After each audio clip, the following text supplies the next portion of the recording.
In this video, I'm going to show you what grit sandpaper to use for sanding wood. So really, ultimately this question depends on what type of wood you're sanding. You could end up with a solid piece of wood like this 2-inch piece of oak here, and you're just looking to give it a nice smooth finish. You could end up with a piece of skirting board that's already been painted, that you're looking to give a light sand down and then apply another coat of paint. Or you could be sanding down some furniture that's been coated with a thin layer of wood veneer.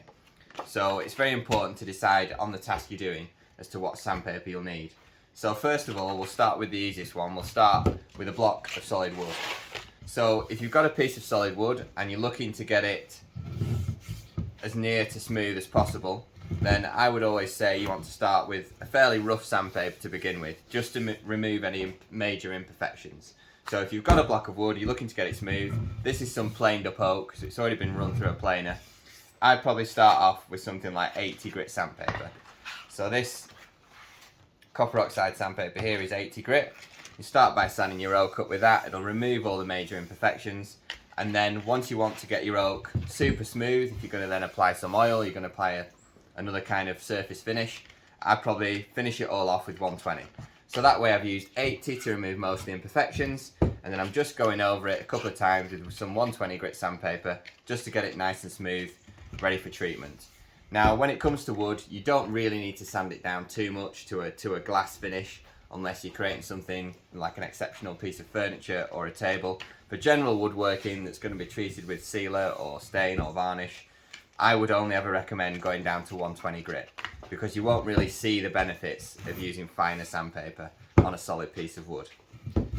Now another thing you might be doing is sanding down some skirting board.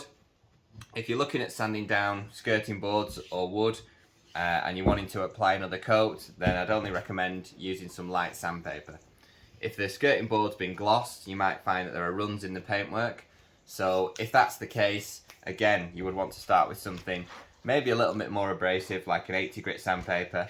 And then again, once you've removed all those drips of gloss, I'd go in with 120 grit sandpaper and just give it a light sand over. And then you get a nice smooth finish, ready to accept your paint. Now when it comes to veneered finishes like you get on furniture, this is where you really need to be a lot more careful about your choice of sandpaper. When you're sanding solid wood, it's a lot more forgiving, and even if you use a sandpaper that's too rough, you can always go over it with a finer sandpaper afterwards. So your grit of sandpaper doesn't matter too much on your solid wood. When it comes to a painted finish, again, if you take the paintwork off and you're repainting it, you can always go over it again. The main thing really is to use sandpaper that's going to get the job done in the shortest amount of time without causing any damage to the material underneath. When it comes to veneer, these are only normally about 2mm thick or 1mm thick in this case, so you really need to be careful about what sandpaper you use.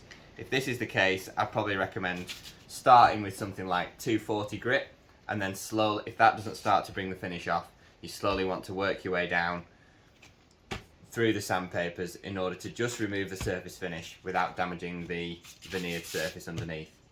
So when it comes to sanding things down, my advice really is every situation is different.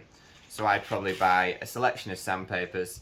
I'd probably start off with the roughest sandpaper I could in one corner or in a spot you won't see how that performs. If you're happy it removes the surface finish, then you can carry on and sand the full piece in that.